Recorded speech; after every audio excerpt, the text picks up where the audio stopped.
اب یہ جو سورہ حدید ہے اس کے حوالے سے دیکھیں کہ آپ منافقین کے حوالے سے، کیونکہ پیچھے جو ہم نے آیات دیکھی مزید اس میں ڈیٹیل میں بات تھی، اس میں انفاق کرنے کی بات کی گئی تھی، خرچ کرنے کی. اگر منافقین کو دیکھیں مدنی دور میں تو وہاں کیا معاملہ تھا؟ مدنی سورہ ہے، یہ ہجرت کے بعد نازل ہوئی ہے تو مدنی سورہ ہے. تو اس میں کیا معاملہ تھا؟ منافقین دیکھتے تھے مال غنیمت کے چکر میں منتظر رہتے تھے کہ جب اندازہ ہوتا تھا کہ اچھا یہ جنگ ایسی ہے کہ مال غنیمت ہاتھ لگ جائے گا، مسلمانوں کے جیت جانے کے بڑے امکان ہیں، تو مسلمانوں کے ساتھ چلے جاتے تھے جنگ میں. کہتے تھے ہاں ہم تو تمہارے ساتھ ہیں، ہم تو تمہارے ہمدرد ہیں. بظاہر مسلمان تھے نا، وہ دل میں ان کے تھا نا نفاق. تو ہمارے لیے بھی ایسے ہی آج کل کے دور میں جب ہم موقع پرستی کریں، انتظار میں رہیں کہاں سے فائدہ اٹھا سکتے ہیں، اور اللہ رسول کی بات کو کہیں پس پشت ڈال دیں، وہ ہمارے ذہن میں نہ ہو، ہمارے ذہن میں صرف فائدہ ہو. جب ہم درہم کے بندے بن جائیں، جب ہم دینار کے بندے بن جائیں، تو وہ کیا ہے؟ وہ ہے اللہ کے کلام میں جو احکامات ہیں ان کو پس پشت ڈالا، اور اپنے ذہن میں جو فائدہ کمانے کے لیے چیزیں چل رہی ہیں، وہ حکم، وہ احکامات جو ہماری نفس ہمیں دے رہی ہے، اس پر چلنا شروع ہو گئے. تو یہ سب کیا ہے؟ تربس تم، موقع پرستی ہے. ورتب تم، اور شک میں پڑے رہے تم. جب تربس آتا ہے نا تو یہ بھی شک بھی آ جاتا ہے. شک میں پڑے رہنا. شک میں کیسے پڑے رہنا؟ کہ اللہ نے دیا ہے، جو دیا ہے الحمدللہ میرے لیے اس میں فائدہ ہے. اس شک کی بڑی ڈیٹیل ہے لیکن ایک چھوٹی سی بتانا چاہوں گی. دنیا میں انسان فائدہ کب اٹھاتا ہے؟ جب حرام حلال کی تمیز کب کھوتا ہے؟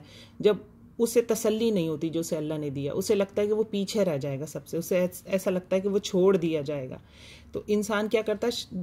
شک میں پڑا رہتا ہے اور کہتا ہے نہیں میں یہ کما لوں اور یہ کر لوں، چاہے حرام حلال برابر ہو جائے. اللہ نے جو دیا ہے مجھے بہتر دیا ہے، اس میں میرے لیے فائدہ ہے. اللہ رب العزت ان اللہ علی کل شیء قدیر، ہر چیز پر قدرت رکھنے والے. اللہ رب العزت عزیز ہیں، حکیم ہیں، زبردست ہیں، طاقت والے اور حکمت والے ہیں. تو حکمت ہے اس میں، کوئی مجھے یہ چیز نہیں ملی تو میں اس پر صبر کروں، قناعت کروں. شک کا شکار نہ ہو کہ میرے ساتھ یہ غلط ہو گیا، میرے ساتھ یہ معاملہ خراب ہو گیا، اللہ نے یہ میرے ساتھ کیا کر دیا، یہ تو میرے ساتھ نہیں ہونا چاہیے تھا. اور ویسے ہی کیا شک مراد ہے؟ جنرل اگر اس کو دیکھیں تو اسلام کے معاملے میں آیا یہ کتاب اللہ کی ہے یا نہیں ہے؟ پتہ نہیں یہ احادیث کس نے جمع کر لی. لوگوں کی باتیں سنی ہوں گی کبھی آپ نے، یہ احادیث پتہ نہیں یہ صحیح سے جمع ہوئی ہیں یا نہیں، جھوٹی سچی سب ملا دی گئی ہیں. پتہ نہیں یہ کتاب میں کیسے ممکن ہے 1400 سال ہو گئے کوئی تبدیلی نہیں ہوئی. مختلف لوگوں کے ذہن میں مختلف شک چلتے ہیں. کبھی کبھی یہ بھی ہوتا ہے مال اللہ کی راہ میں دے کر انسان سوچتا ہے کہ میں نے اتنے پیسے دے دیے اللہ کی راہ میں، پتہ نہیں اس کا اجر مجھے ملنا ہے یا نہیں ملنا. شک سے بچنا چاہیے، اللہ کی ذات پر بھروسہ ہونا چاہیے. یہ اگر قرآن میں کوئی شک ہے، شک کیسے دور کریں؟ شک دور کریں علم سے. علم سے شک دور ہوگا. قرآن پہ وقت لگائیں گے، ہم قرآن کو سمجھیں گے تو ہمیں پتہ چلے گا نہیں یہی تو کتاب ہے جو اصل کتاب ہے. آج کل کا انسان منطقی ہے، اسے لاجکس چاہیے، اسے ریزنز چاہیے کسی چیز کو صحیح یا غلط ثابت کرنے کی. ریزنز اگر سائنس کے حوالے سے دیکھیں تب بھی یہ کتاب اپنے آپ کو ثابت کر دیتی ہے کہ میں انسان کا کلام نہیں ہوں. لیکن افسوس یہ کہ ہم علم بھی حاصل نہیں کرتے اور ہم شک میں بھی پڑے رہتے ہیں. غلطی ہماری ہوتی ہے، عقل پہ ہماری بات نہیں اترتی کیونکہ ہمارے پاس علم نہیں ہوتا. تو یہ ان منافقین کو کہا جائے گا وَلَٰكِنَّكُمْ فَتَنْتُمْ أَنفُسَكُمْ وَتَرَبَّصْتُمْ وَارْتَبْتُمْ. اور اس کے بعد کیا ہوتا ہے؟ چوتھی سٹیج کیا آتی ہے؟ وَغَرَّتْكُمُ الْأَمَانِيُّ. غرتکم، دھوکے میں ڈال دیا تم کو. کس نے؟ امانی نے. امانی کیا ہے؟ خواہشات. اللہ رب العزت تو غفور الرحیم ہے. ایک ذہن میں ہم کام شام کچھ نہیں کر رہے دنیا میں، لیکن ہمارے ذہن میں یہ چیز چل رہی ہے نہیں جنت تو ہمارے لیے ہی ہے، ہم نے تو لا الہ الا اللہ پڑھا ہوا ہے، کون ہمیں روک سکتا ہے، جنت تو ہے ہی ہمارے لیے. یہ امانی ہے. دنیا میں کبھی ایسا ہوا ہے کہ کسی انسٹیٹیوٹ میں کسی پرنسپل نے ڈیسیجن لیا ہو نہیں اس کالج آنے کی ضرورت نہیں ہے، ہم آپ کو MBA BS کی ڈگری ایسے ہی دے دیں گے؟ دنیا میں تو کہیں کوئی اصول نہیں ہے. اچھی طرح سے خون نچوڑا جاتا ہے، جو بھی دنیا کی کمائی جاتی ہے، بھلے وہ ایک جاب ہی کیوں نہ ہو، تو 6-8 گھنٹے آپ کو وہاں جا کے بیٹھ کر کام کرنا ہوتا ہے، پھر مہینے کی سیلری ملتی ہے. تو آخرت کے لیے ہماری یہ امانیاں ہیں کہ ہم نے 5 وقت نماز بھی نہیں پڑھنی، سجدہ بھی نہیں کرنا، اور ہماری خواہشات تو آسمان پہ کہ ہمیں جنت الفردوس میں اعلیٰ محل مل جائیں گے، اعلیٰ مقام مل جائیں گے. تو یہ امانی ہے. اللہ رب العزت قرآن میں ایک اور جگہ فرماتے ہیں کہ یہ امانی کے مطابق فیصلہ نہیں ہوگا، عمل کے مطابق ہوگا. اور ہم اگر قرآن میں دیکھیں تو ہمیں یہ چیز بہت واضح نظر آتی ہے کہ ہر جگہ جہاں اللہ رب العزت جنت کی بات کرتے ہیں نا تو 2 چیزیں ساتھ لاتے ہیں: ایمان عمل صالح، ایمان عمل صالح، ایمان عمل صالح. ایمان الحمدللہ ہے، ٹوٹا پھوٹا جیسا ہے ہم سب کے پاس ہے، عمل صالح ضرور ہے اس کے ساتھ، وہ لازم ہے، وہ ہمیں جمع کرنے ہیں. تو دنیا کے لیے کام ہے، پریکٹیکل تھنکنگ ہے، آخرت کے لیے امانی ہے، خواہشات ہیں، سب ہو جائے گا. قبر میں بھی کوئی جھاڑ جھپٹ نہیں ہونی ہماری، کوئی ڈانٹ ڈپٹ نہیں پڑنی ہم پر، کوئی ہمیں پھٹکارا نہیں جائے گا، وہاں آرام سے لیٹے رہیں گے. اور روز محشر بھی آرام سے، اور پھر پولیس رات پہ بھی بجلی کی رفتار سے گزر جائیں گے. کیا کرا ہے ہم نے، کچھ نہ ہو بھلے. تو یہ سب امانی ہے. تو وغرتکم الامانی، یہ امانی دھوکے میں ڈالتی ہے. حتی جاء امر اللہ، اور یہاں تک کہ آ گیا اللہ کا فیصلہ. اللہ کا فیصلہ کیا ہے ہمارے حق میں؟ موت کسی بھی لمحے آ سکتی ہے، سرپرائز ہے. اللہ نے اسی لیے تو وقت بتایا نہیں ہے تاکہ بندہ ہر وقت تیاری میں رہے. تو ہم نے الٹا حساب بنایا ہوا ہے، ہم بالکل ہی بھول گئے. کوئی چیز نہیں بتائی جاتی نا، اس لیے نہیں بتائی جاتی کہ بندہ ہر وقت ریڈی رہے، اس کا ہر لمحہ طاعت میں گزرے. ہر وقت جب کوئی گناہ کرنے لگے تو اسے یہ ہو کہ کہیں میری موت نہ آ جائے اس حال میں، تو وہ گناہ چھوڑ کے اللہ کی طرف جائے. ہمارا الٹا حساب ہے. وغرکم، اور دھوکے میں ڈالا تم کو، باللہ الغرور، اللہ کے بارے میں. کس نے دھوکے میں ڈالا؟ غرور، شیطان نے، بڑے دھوکے باز نے. یہ ایک 5ویں وجہ ہے، لیکن یہ سب سے آخر میں ہے. پہلے کیا ہے؟ فتنتم انفسکم، اپنے نفسوں کو ہم خود فتنے میں ڈالتے ہیں. وتربصتم، پھر اللہ کے احکامات پر اپنے دنیاوی فائدوں کو فوقیت دیتے ہیں. پھر ورتبتم، اور اگر کچھ نیک کام کر بھی لیں تو ورتبتم، شک میں ہی پڑے رہتے ہیں، پتہ نہیں قبول ہو گیا یا نہیں، اتنے پیسے لگا دیے، یہ تھا بھی، پیسے لگانے کی جگہ تھی بھی یا نہیں، یہ کسی کے ساتھ بھلائی کر دی تو اس کے بارے میں ہی سوچے جا رہے ہیں. اور پھر چوتھی چیز کیا ہوتی ہے؟ وغرتکم الامانیہ، کہ ہم نے تھوڑا بہت کر بھی لیا ہے، وہ ٹوٹا پھوٹا کیا ہے، اس کی ریاکاری بھی کر دی ہے، جس کے ساتھ نیکی کی اس کو احسان بھی جتلا دیا ہے. لیکن امانی ہماری کیا ہے؟ جنت ہماری ہے پکی، جنت الفردوس میں سب سے اوپر ہم ہوں گے. پھر حتی جاء امر اللہ، موت آ جاتی ہے. اور یہ سب کیوں چلتا رہتا ہے؟ کیونکہ ہم ایک دھوکے میں مبتلا ہیں. اور وہ دھوکہ کہاں سے آ رہا ہے؟ وغرکم باللہ الغرور، اللہ کے بارے میں شیطان نے دھوکے میں ڈال رکھا ہے. دونوں طرح سے دھوکہ ہوتا ہے. اللہ کی رحمت سے بھی مایوس کر دیتا ہے کبھی شیطان، اس دھوکے میں تو ہم کم آتے ہیں، لیکن اللہ کی رحمت سے بڑی امیدیں لگا دیتا ہے ہمیں، اس دھوکے میں تو ہم بہت ہی زیادہ آتے ہیں. کچھ کرتے پھر ہمیں پتہ ہے اللہ غفور الرحیم، واللہ غفور الرحیم، اللہ بخش دیں گے، اللہ معاف فرما دیں گے.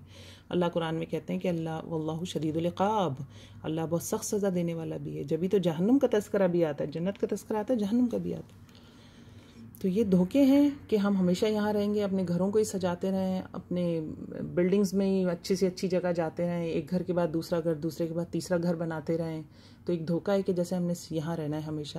بہرحال یہ دھوکہ ہے. بہت اہم آیات ہیں. اس کی اگر پچھلی تفسیر نہیں سنی ہے تو وہ بھی اویلیبل ہے، وہ تفسیر بھی سنیے، آیت نمبر 12 13 کی، اور یہ 14 ہے. اللہ رب العزت ہمیں نور سے نوازے، اور یہ بہت ضروری ہے، بہت ضروری ہے کہ ہم ابھی سے تیاری شروع کریں. السلام علیکم ورحمۃ اللہ وبرکاتہ.